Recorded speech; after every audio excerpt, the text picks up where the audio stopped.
बिस्मिल्लाहिर्रहमानिर्रहीम। अस्सलाम वालेकुम students. Math class 10th new book exercise हम 2.6 कर रहे थे और इसके क्वेश्चन नंबर हमने प्रीवियस लेक्चर में 1 से लेकर 5 क्वेश्चन तक किए थे। नेक्स्ट आज हमारा क्वेश्चन नंबर 6 है और क्वेश्चन नंबर 6 में हम लिखा हुआ if Y equal to M X plus C. अगर वाई जो है वो एम एक्स प्लस सी के इक्वल है देन मेक एक्स को बनाओ the subject of this equation. इस इक्वेशन का सब्जेक्ट मतलब Y is equal to M X plus C है तो हमने सब्जेक्ट जो है वो एक्स बनाना है। जहाँ पे एक्स है वाई है वहाँ एक्स होना चाहिए। तो Y is equal to M X plus C. अब हमें एम एक्स खाली चाहिए तो इसके साथ सी ये प्लस कर रहा है, इस सी को उठाकर इधर ले आएंगे। जब सी उठा इस तरफ आएगा तो इधर आकर इसका साइन चेंज हो जाएगा। Y minus C is equal to M X. अब वैल्यू हमें एक्स की चाहिए तो एक्स के साथ या इस तरह लिख लेते हैं M X is equal to Y minus C. Value X की चाहिए, एक्स के साथ एम मल्टीपल कर रहा है, एम को ख़त्म करना है तो एम को ख़त्म करने के बोथ साइड पर डिवाइड करेंगे। डिवाइडेड बाय एम इधर भी, Y minus C divided by M इस तरफ भी। ये एम इस एम से कट जाएगा तो x is equal to Y minus C by M. ये हमारे पास इसका आंसर आएगा। सब्जेक्ट जो है इसका x के लिहाज से इसका आंसर जो है वो आ गया x is equal to Y minus C by M. Next जी इसका पार्ट नंबर 2 है। Question number 7 sorry. Perimeter P of rectangle. Rectangle वो होती है जो 4 कोनों वाली होती है। ये 4 साइड वाली, ये जी हमारे पास एक रिक्टेंगल है। अब उसमें उसने कहा जी उसका पेरीमीटर क्या होता है, अहाता होता है। मतलब उसकी ये लेंथ, ये विड्थ है, ये लेंथ है और ये विड्थ, दो साइड लेंथ की, दो साइड विड्थ की। तो वो उसका अहाता होता है। P is equal to 2 into ये फार्मूला उन्होंने दिया है। फार्मूला क्या दिया है जी, P is equal to 2 into length plus width.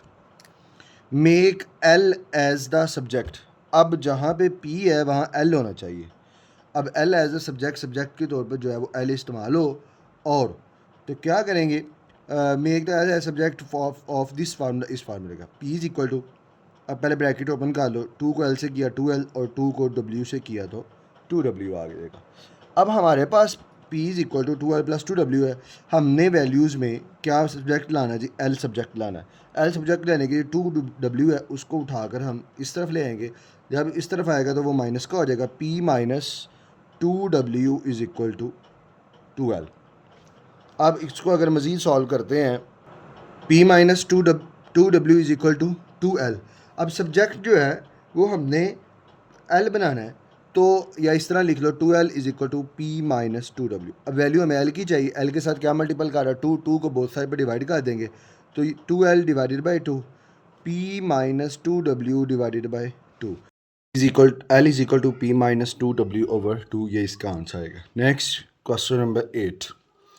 The equation of parabola is Y square is equal to 4x 4ax। Equation of parabola जो है वाई स्केयर जो है वो इज इक्वल टू है 4ax और make x as a subject. अब जो subject बनाना है वो x होगा। अब सब्जेक्ट हमने x बनाना है तो x के साथ 4a मल्टीपल कर रहा है, 4a को बोथ साइड पे डिवाइड कर देंगे, Y square divided by 4a, 4ax divided by 4a, 4a से कट जाएगा, Y square over 4a is equal to x या x is equal to Y का स्केयर बाय 4a।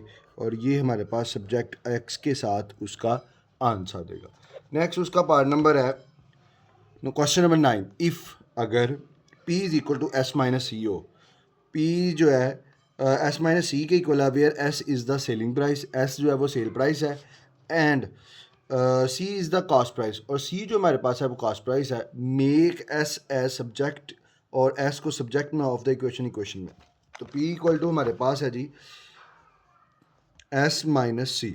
अब subject में है ना s तो माइनस सी उठा के इधर ले जाओ, तो अब इस तरफ आएगा माइनस का सी तो इधर आके प्लस का हो जाएगा, p plus C equal to S या s is equal to p plus C. अब ये सब्जेक्ट s के साथ ये इसका सब्जेक्ट x के साथ ये फार्मूला बन जाएगा। Next question number 10। Volume of the cone, एक कोन है उसका जो वॉल्यूम है वो है v is equal to 1/3 pi r square h, वो इसके इक्वल है। Make H as a subject, H जो है वो सब्जेक्ट बनाना है, मतलब वी की जगह एच होना चाहिए ऑफ द फार्मूला में। अब सबसे पहले बाय में 3 है, 3 को ख़त्म करना है तो बोथ साइड पर 3 से मल्टीप्लाई करेंगे, यहाँ पे लिख लेंगे multiplying by 3 on both sides. जब उससे मल्टीप्लाई करोगे 3 into V, 3 multiply by 1/3 pi R square H, ये 3 से काट गया, 3v is equal to pi R square H आ जाएगा। अब सब्जेक्ट में हमने एच बनाना है, एच के साथ पाई और आर स्केयर मल्टीपल कर रहा है तो पाई आर स्केयर को हम डिवाइड कर देंगे बोथ साइड पे, 3v divided by pi R square, pi R का square divided by pi R का स्केयर इंटू एच। अब ये पाई आर स्केयर इस पाई आर स्केयर से तो कट जाएगा, यहाँ पे रह जाएगा 3v बाय पाई आर का square is equal to H, या H is equal to 3v by pi R का स्केयर। ये हमारे पास सब्जेक्ट एच के साथ उसका फार्मूला बन जाएगा और ये इसका हमारे पास जो है वो आएगा answer H is equal to 3v over pi R का स्केयर, इसका आंसर आ जाएगा। ये जी हमारे पास एक्सरसाइज 2.6 जो है वो कंप्लीट हो गई है। नेक्स्ट हम 2.7 की तरफ चलते हैं जी।